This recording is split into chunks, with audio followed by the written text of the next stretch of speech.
श्री स्वामी समर्थ. श्री स्वामी समर्थांनी घेतली भक्ताची परीक्षा. प्रेरणादायी कथा. ही कथा श्रद्धा आणि प्रेरणा देण्यासाठी सांगितली आहे. एका छोट्याशा गावात गोविंद नावाचा एक गरीब शेतकरी राहत होता. घरची परिस्थिती खूप कठीण होती. कधी पाऊस पडत नव्हता तर कधी पीक खराब होत असे.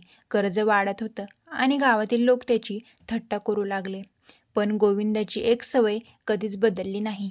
तो रोज सकाळी उठून मनापासून म्हणायचा, श्री स्वामी समर्थ.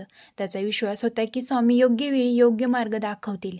एक दिवस त्याच्या घरात धान्याचा एक दाणा उरला नव्हता. पत्नीने हळू आवाजात विचारलं, आता काय करायचं? गोविंद शांतपणे म्हणाला, स्वामींवर विश्वास ठेव, ते आपल्याला कधीच एकटं सोडणार नाहीत. दुसऱ्या दिवशी कामाच्या शोधात तो दुसऱ्या गावाकडे निघाला. वाटेत त्याला एक वृद्ध साधू भेटले. साधूंनी त्याच्याकडे पाणी मागितलं. स्वतः तहानलेला असूनही गोविंदने आपल्या बाटलीतलं शेवटचं पाणी राहिलेलं त्यांना दिलं. साधूंनी हसून आशीर्वाद दिला. तुझी श्रद्धा व्यर्थ जाणार नाही असे म्हणाले. गोविंद पुढे गेला. गावात पोचल्यावर एका शेतकऱ्याला प्रामाणिक आणि मेहनती माणूस हवा होता. गोविंदला काम मिळालं.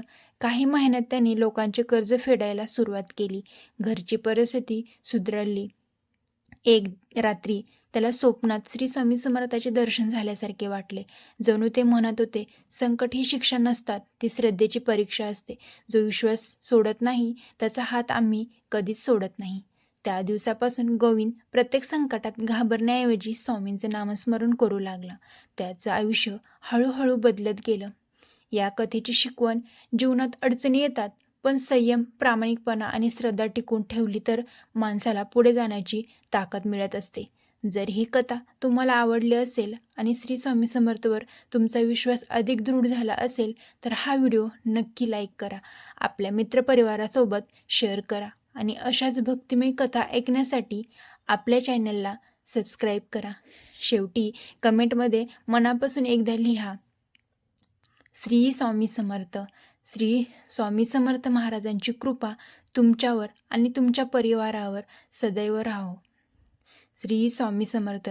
जय जय स्वामी समर्थ. श्री स्वामी समर्थ.